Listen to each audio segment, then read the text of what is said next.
Hello guys, Assalamu alaikum. I am back live again. So here we are and we're going to be going live with my father. I had some technical issues so I had to go off and rejoin. So today I'm going to be bringing my father in and we're going to be having a conversation about marriage and relationships. And I'm really looking forward to this conversation because here we are, three generations apart, and we're going to have this beautiful conversation where we're going to bridge the gap from where he is, where I'm at, and how we can understand where we're coming from, and how we're going to move forward with relationships, with marriages.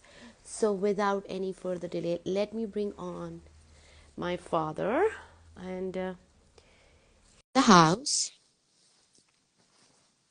Hey there, Sam. So I'm just connecting with him. So bear with me. Assalamu alaikum. Assalamu alaikum. Sorry. Uh, Before we dive into our conversation, just a little brief introduction about yourself, please, for the audience. My name is Malik Muhammad Imran Bucha. I am a Muslim and a Pakistani. I live in Lahore, and professionally, I am a farmer. Awesome, awesome. So my very first question to you, dear daddy, would be previous generations like yourself, my grandparents, I think they were, in my personal opinion, they were more focused towards a longevity of a relationship. So the success of a relationship was based on longevity of a relationship, and I feel that I see that still in previous generations, previous elderly generations.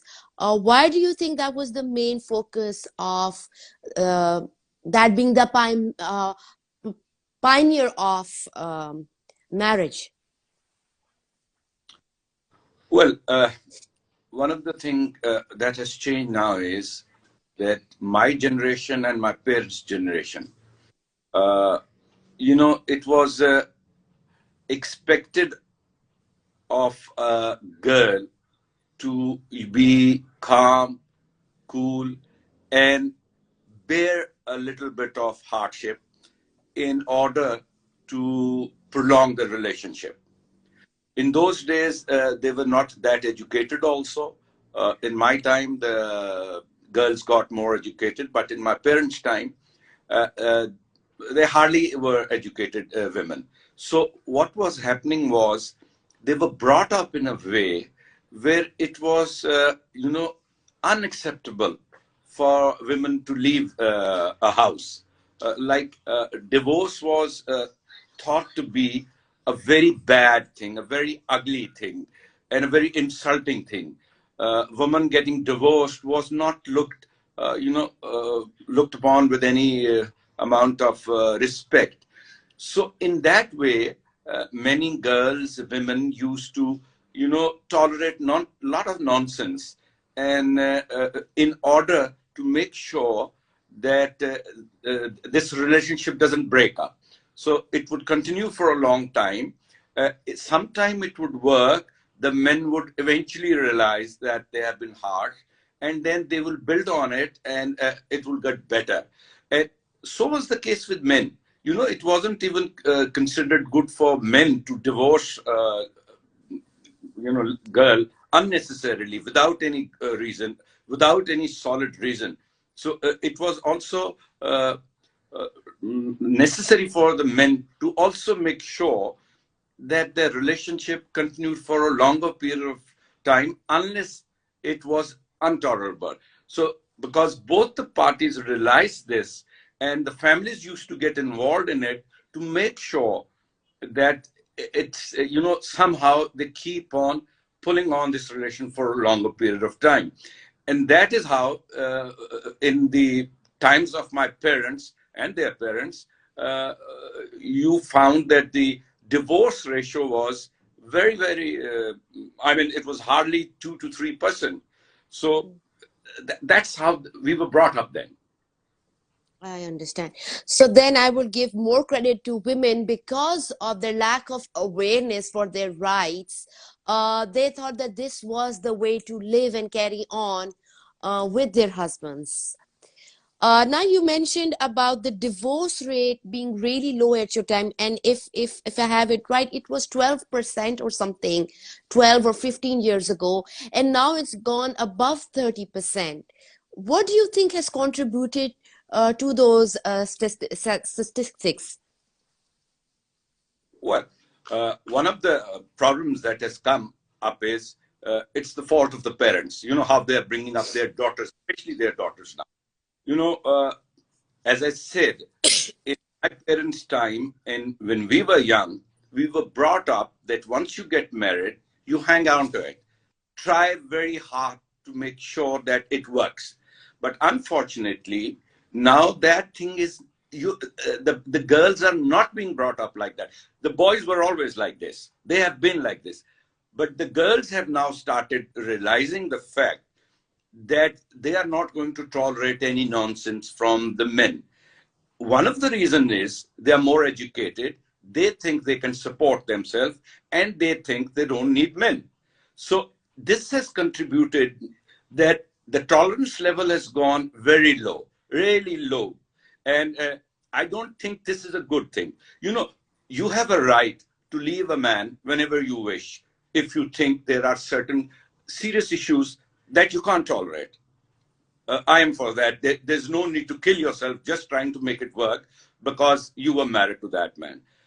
But the situation here is that now the tolerance level, you know, I have come across people who have girls and boys who have left their relationship, broken up their marriage without any reason that I can justify.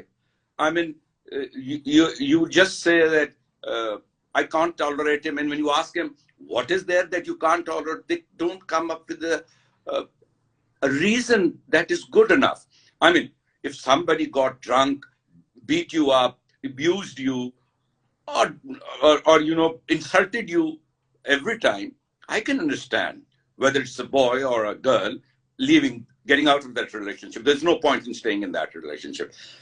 But unfortunately, the education to the girls, even the boys are involved. I'm sorry, but the girls are more in it now. That is why it has happened. First, the girls would give more time. If they came across such a man, they would try to reason. Their parents would get involved and try to reason. The other thing is the parents. The parents, I find it very, very strange, are now more encouraging the girls to immediately leave because they think the girls can support themselves and they can leave. Now, I can understand somebody getting forced into a marriage, not liking the person, and just can't make it happen. Same for the boy as for the girl. But the strangest thing is that I find uh, kids who have grown up in school together and they have been in love with each other since school. And I know of a couple of such couples who just, when they got married, they just couldn't cope with it. And the guy used to beat the girl. Now, before she was married, the boy was very decent, polite, loving. But somehow, when they got married, either the guy got more possessive or he wanted to be a more bossy person. I don't know. But the thing was that he used to generally beat the girl. So she left it. But same way, I know of another incident where the girl, after in love with that guy for like uh, 5 to 10 years, since school days, and all of a sudden, after they got married, within 6 months, she thinks she cannot tolerate him. He's got some very strange habits, bad habits. She says, I didn't know about them. So I can't. So, one thing is the behavior of the girl and the boys, very, very good before they get married. because they're trying to win her or him, and they're at their best, at their loving best and at their charming best, taking care of it. But once, unfortunately, they get married, their attitude and behavior changes. And unfortunately, as I said before, the parents over here need to make both parties understand. I'm not saying force them to stay, but they must make two parties understand the do's and don'ts and how they should behave and how they should make this relationship work. But since the parents now, the modern parents are also not working on those lines, and the girls, because they're very well educated, they can look after themselves, they find good jobs in society in Pakistan. One thing has gone wrong totally. There are more intelligent, educated girls coming up than boys. And that is also a problem. A girl is earning more than the boy. And she wants to know, why should I take all nonsense from this guy when I am earning more? He's earning less. I can take care of myself. So this has changed. And now the rate is pretty bad. It's above 35 in Pakistan alone. So the education has not gone on to make them become better human beings and better person. Unfortunately, it's had a negative effect, unfortunately.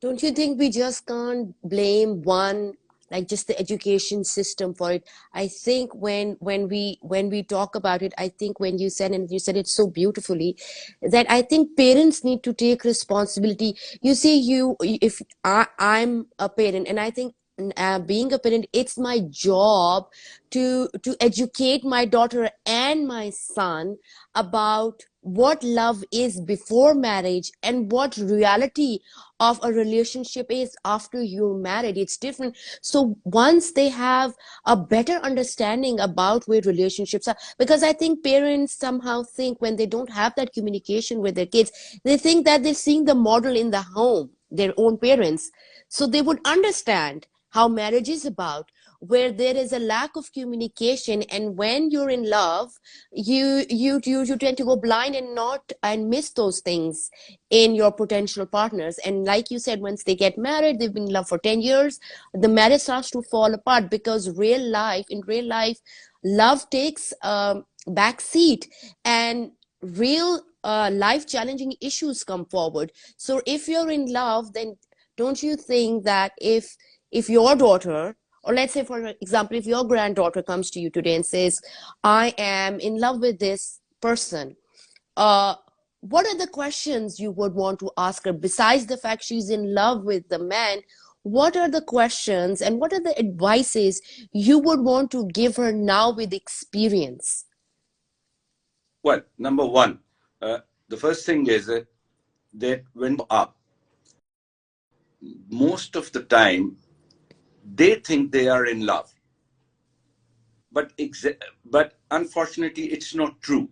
You know, growing up children, growing up boys and girls, they tend to like different sex, opposite sex. It attracts, but it does not mean that they are in love, although they believe that they are in love, you know, and that they want to jump to it very quickly. In our society, the parents need to give that relationship more time, so they don't regret it later that they have been too quick doing that, and later find out, no, he was not the right person or she was not the right girl. It just happened. So what you need to do, if your daughter or the son comes and says, Dad, I like such and such girl and I want to marry her, or a girl comes and says that she wants to marry, you should say, okay, fine. Number one, it's very important for parents in our society. I'm sure even the Western society thinks about it in their way, because all parents, I thinks in a similar way, although I could be wrong. But the parents would always want to see the interest of their children first. They won't want their children to jump to something, some relationship, which they would regret. Like in our society, in Asian society, I think the first question the parents would ask, are you sure you really love him or her? Number two, can he support you? In Pakistan, at least, they will ask you, can he support you? Can he support you? Can he look after you on his own? Or are you going to look back? Or he's waiting for his parents to support him? Does he have the qualification or the job or something where he would support? So, what you need to do is talk to them, explain to them that running into a relationship too fast would get you into trouble later. Many people believe they fell in love with a girl immediately. This was the right one. Well, that's not true. I know as a young growing kid, especially when you are in your teens, you like so many girls and boys and you think this is the right one, this is the right one. But are they the right one? Only the time can tell. A longer relationship can tell you that no, this is not the right person, and I need to see. So the girls and the boy both need to give it a time, listen to the parents, both of them, and uh, let it grow a little and see how much they would, miss each other. What if we were, in a longer relationship, there is a possibility that if the guy is wrong or the girl is wrong, there'll be some mistakes down the line. And they will realize, no, this is not the proper guy and this is not. But the strangest thing about love is that many times you feel before you are married, you tend to tolerate some nonsense. But as soon as you get married, it becomes difficult for you to tolerate that. So I think it's a question that nobody can answer, because in our society there are still a lot of arranged marriages. They're not love marriages, but some of them work. Most of them work very well. People are very happy. They have not seen the girl before. They just met her because the parents arranged a meeting and they met her and they got married. And then there are people who got married because they were lovers for like ages and thought we can't stay without each other. We'll kill ourselves if we don't get married. We'll run away or something. And immediately after marriage, things went wrong. And so I think it should be given sufficient time for the relationship to mature. If they mature, then it is better for them to get married. Right. And you said that that parents would ask, are you really in love? Can he support you, or will his parents be able to support you financially? My question to you is, there are two people and they're in love, and they meet, their chemistry clicks, and everything clicks, they're perfect for each other, but somehow the guy cannot support her financially. What would advice would you give to them?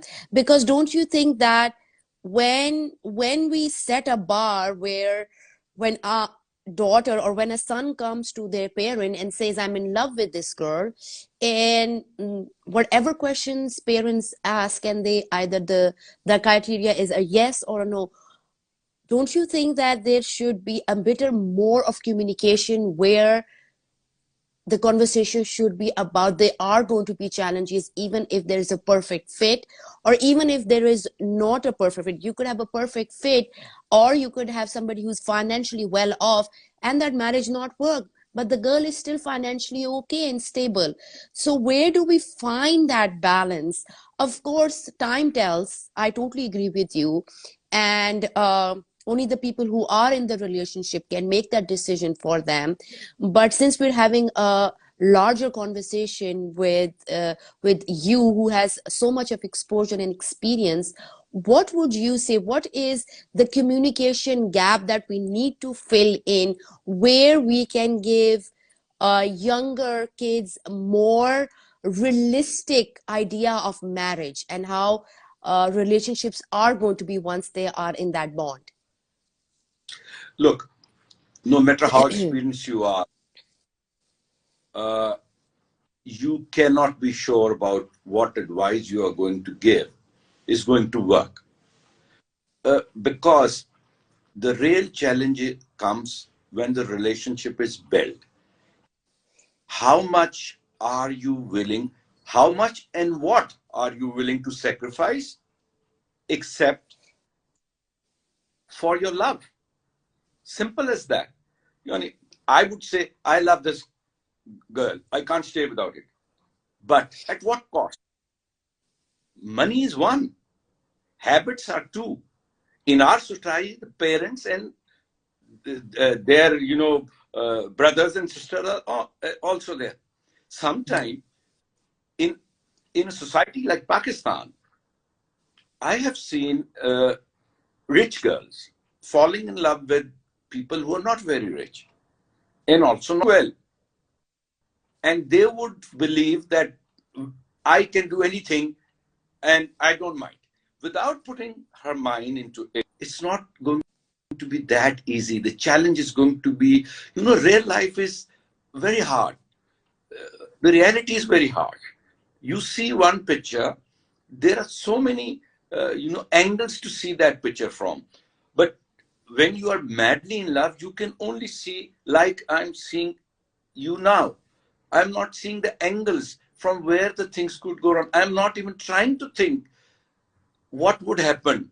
Can I go from this big house and go and stay in a very small house with maybe dirty environment around me, not a place where I could call my friends. But at that time, love takes over. And your mind gets so much focused on it that you don't tend to understand the real world. Now, this is where the parents need to come. They need to explain uh, to both the boys and the girl. Now, if there's a poor guy, he's in love with a very rich girl. He says, she wants to marry me. I want to marry him. The boy's parents have to ask her, how are you going to support her? Love is fine. But, she's coming from a lifestyle. How are you going to support her? Who is going to buy her those things that her parents used to buy? She has a group of friends of that class. How is she going to adjust to this? Now, at that time, everything is very blurred. Only love is what you are focused on.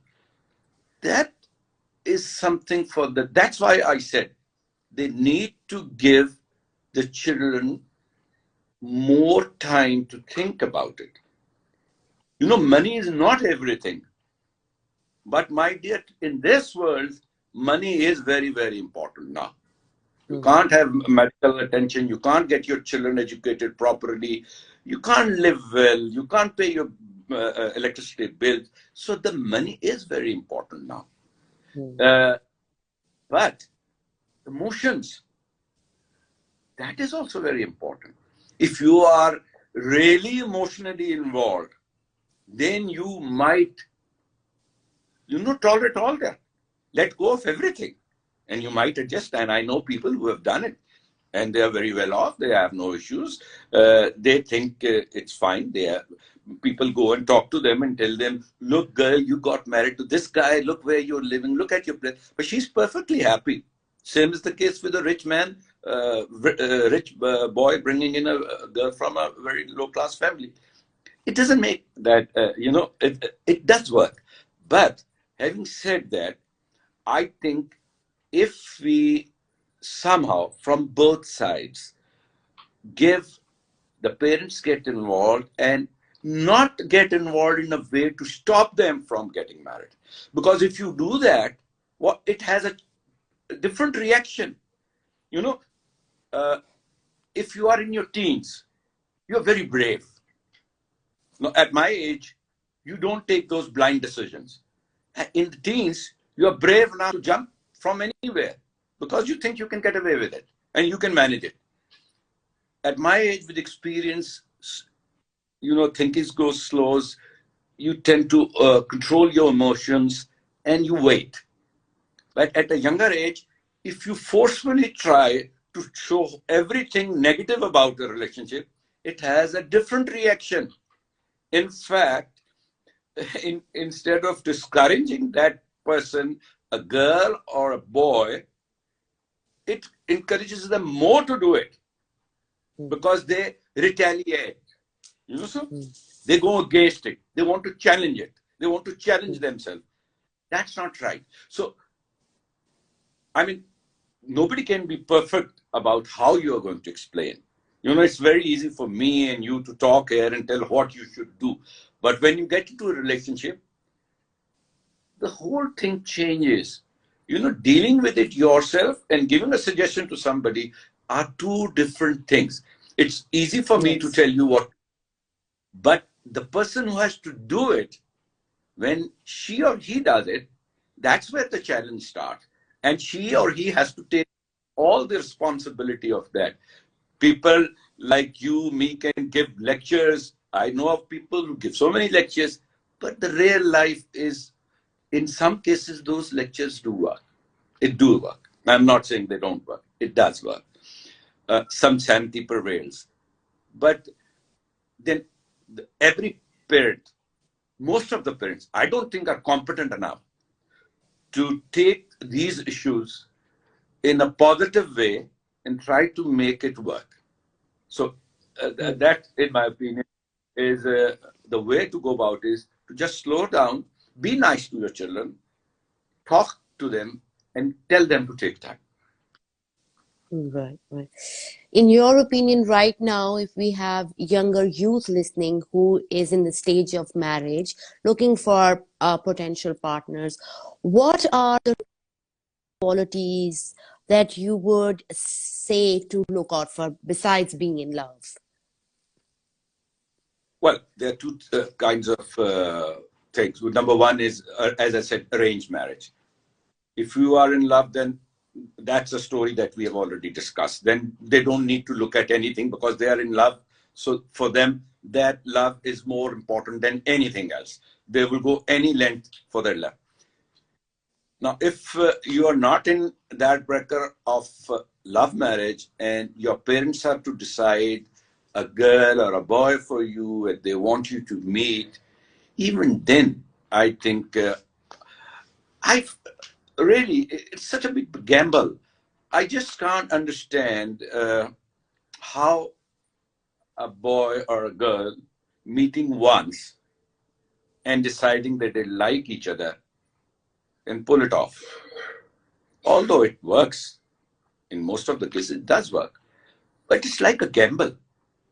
Now, the first of thing the parents need to do is ask their girl to marry somebody.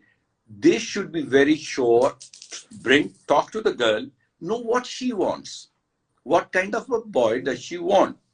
Now, I know for a fact that there are certain girls who don't want to get married to a doctor.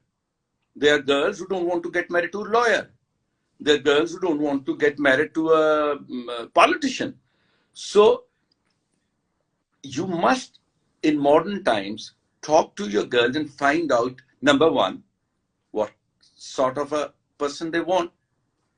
Certain boys have a real problem. They are 6'2" and they don't want a short height girl. But the mother will say, look, she belongs to a very good family, she's educated, height doesn't matter. And a compromise takes place, and then it does not work. Because he was basically never interested in a short girl. Likewise, a girl was not interested in a short height man, and she's tall, 5'8", 9, and she's been asked to marry somebody who is 2 inches shorter to her. So there's so many other things. Like there are girls who really want a very polished guy. And you say, forget, he'll get polished. Once you get married, he will get polished. You can dress him up properly. He will know, he will learn. These are the things which I don't think we've all done these mistakes. I've seen it happen in my time. We should, because we're discussing it for future people, I think what we need to do is ask your boys, ask your girls, what sort of a life partner would they like? Respect that, try to find that. Just don't go on shopping, showing them different girls, showing them different boys, and rejecting them day and night. That's not a very good thing to do. Because in a society like Pakistan, you have no idea how insulting it is for girls to be rejected by, let's say, about 15 guys. She starts to believe there's something wrong with me. Likewise, if there is a guy who is going on and being rejected over and over again, he starts to get, feelings that maybe there's something wrong with me. Why is everybody rejecting me? So the parents should be very clear that they should know what their son or their daughter wants and try to match it up. That's very important. I totally agree with you. I would want you to share the secret of your longevity and success of your personal marriage with the audience. Excuse me, I didn't get the question right. Will you the repeat the the question? success, the longevity, and the success of your being still married for I don't know how many years now, but mashallah, say what is the reason for the audience to get some flavor? What would you like to add? Oh, well, number one, I loved the girl I married, so I'm still in love with her. So that's one uh, Okay. thing to hang on to it. She loved me. That's another point. Plus, she wants to hang on to me. The other thing is, I think we have had up and downs in our life, a lot of them. But there has always been a very strong emotional bond between the two of us. We have gone, fought like anything, but never emotionally we could live without each other. That was the emotional bond was so strong that it keeps on going. We tolerated a lot of nonsense. Now I play cricket, and every Saturday, Sunday, I am out of the house playing cricket.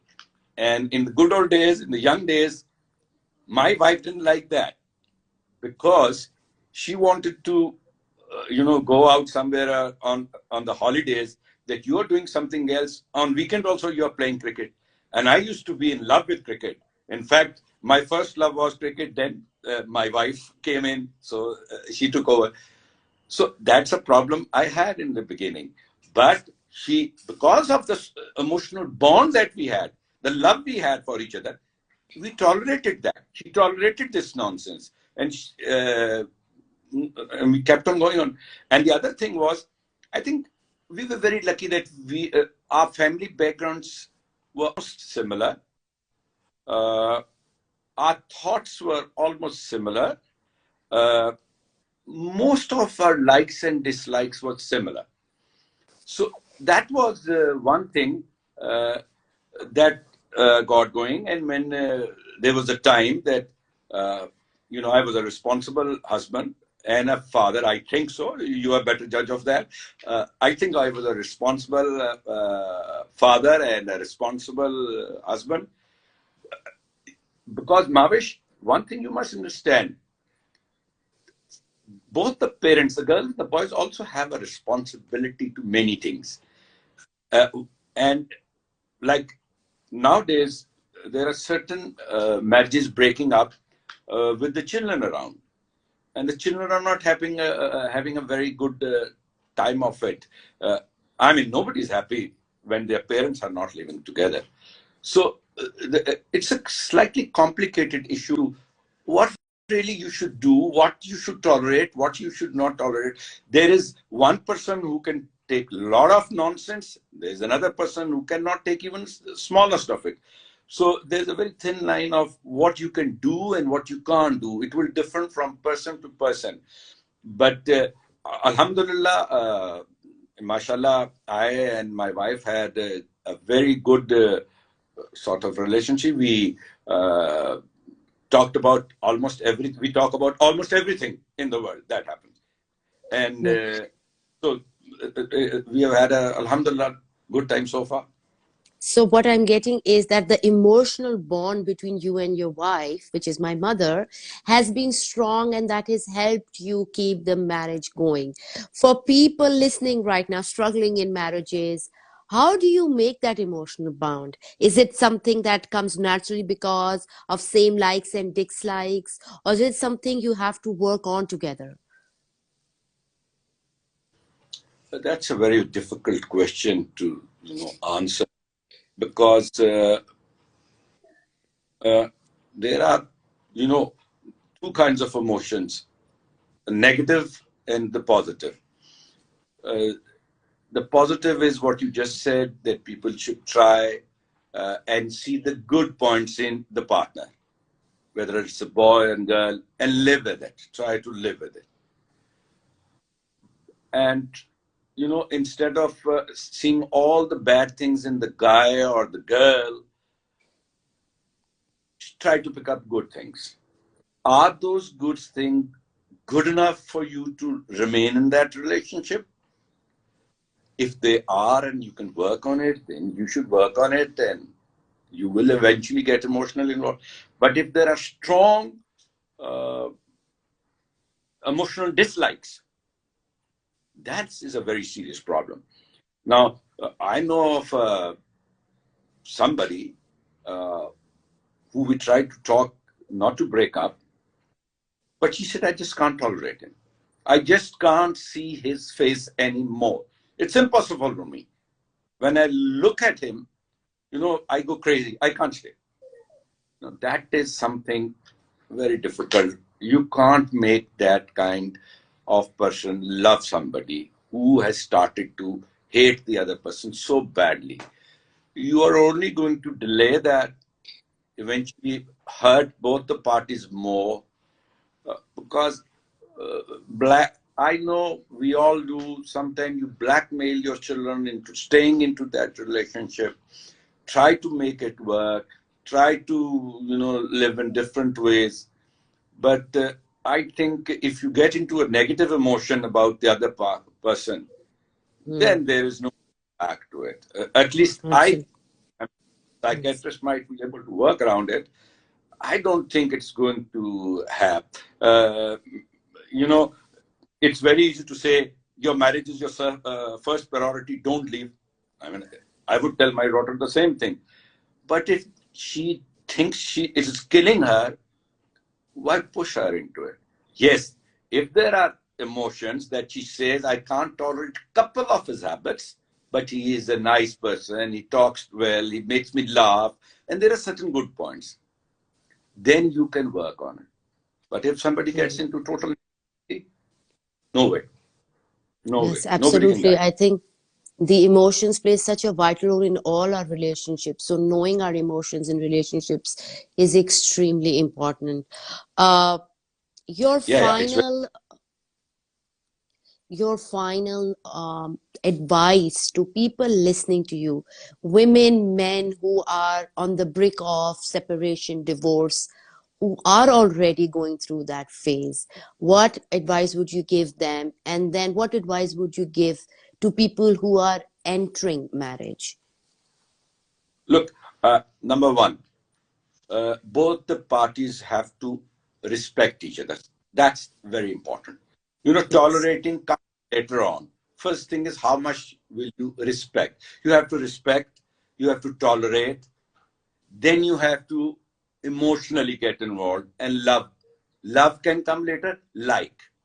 Number one, tolerate, sorry, respect, tolerate, like, and then eventually love. So if in the first place, if you don't respect the guy, then you will never tolerate him. You will never like him, and you will never love him. The best thing is first to respect him or her, then tolerate him or her, then like each other, and eventually try to love each other. That's the way it is going to work. If there is no respect, how can you tolerate somebody? If there is no respect. Out of fear, yeah. But otherwise, you are not going to tolerate anybody if you don't respect it. So I think you have to start with respect. Right, right. And for those who are struggling right now in marriages, what advice would you want to give them? Well, it's always easy thing to advise other people, but it's not that easy for the persons to, work on it. They have to find out, like I said before, uh, especially if they have children. In my opinion, this is only my opinion, and this opinion I'm basically talking about from the perspective of the Asian people living in India, Pakistan, Bangladesh, and people living in this, because we are almost same in society thought Culture. process. Yeah. So yeah, I think if you have children, you must try to find out good in each other and try to respect that. Like I said, if you try to find out the good things and start respecting, then eventually you'll start tolerating. And then finally try to like the good things he does or she does. And then you can fall in love later on. But if you can't see any good, how can you respect? How can you tolerate? How can you like? How can you love? You have to pick. No, you have to. There has to be something to hold on to it. If there's nothing to hold on to it, nobody can make it work. You can, I mean, force people into it in our society. I'm sure you can't do it in the West, but over here you might. Even it's difficult to force people into it now in our society Yes. also. But there has to be something to hang on to it. Otherwise, just blackmailing or forcing people, and I think it doesn't work. So, in my opinion, if you want that relationship to work, number one, first try to see the other partner's good things, then grow on that. Right, right. Thank you so much for coming forward, Abaji, and having this conversation with me. I really wanted my audience to have an exposure and see that my dad is from a different generation. I'm from a different generation. Yet we could sit and have an open conversation just to see where he's coming from and where my point of views are. And like I said in the beginning, where can we bridge the gap? And one thing I like to add is the quality of your life is based on the quality of your emotions. And that is said by Tony Robbins. So always keep in check your emotions because that's how your whole nervous system works. Number one. Number two, this was just a healthy, open conversation between a daughter and father. This was not to personally tell somebody if they're in a relationship what to do. Like he said, and I would say the same, you are the best judge of your relationships. You know what you can handle, you know what you can tolerate. You are the creator of your own life. So we wish you the very best, and I hope that you've learned well from this conversation. I know a lot of you had a lot of questions coming in, and I can see somebody saying, "Hello, sir. Hope all is well with you. It's a pleasure to meet you." And I will say, you have an amazing daughter. Thank you so much, Michael. I truly appreciate that. Really good. And loved hearing your perspective. I wish you married a man like your dad. Somebody is saying, if I missed any of your questions, if I missed any of your comments, I'm sorry. This was just a conversation. I was not going to be taking in questions. We both send you all so much love. Thank you for joining us. Take good care of yourselves. Bye bye. Allah Hafiz. Bye bye. Allah Hafiz.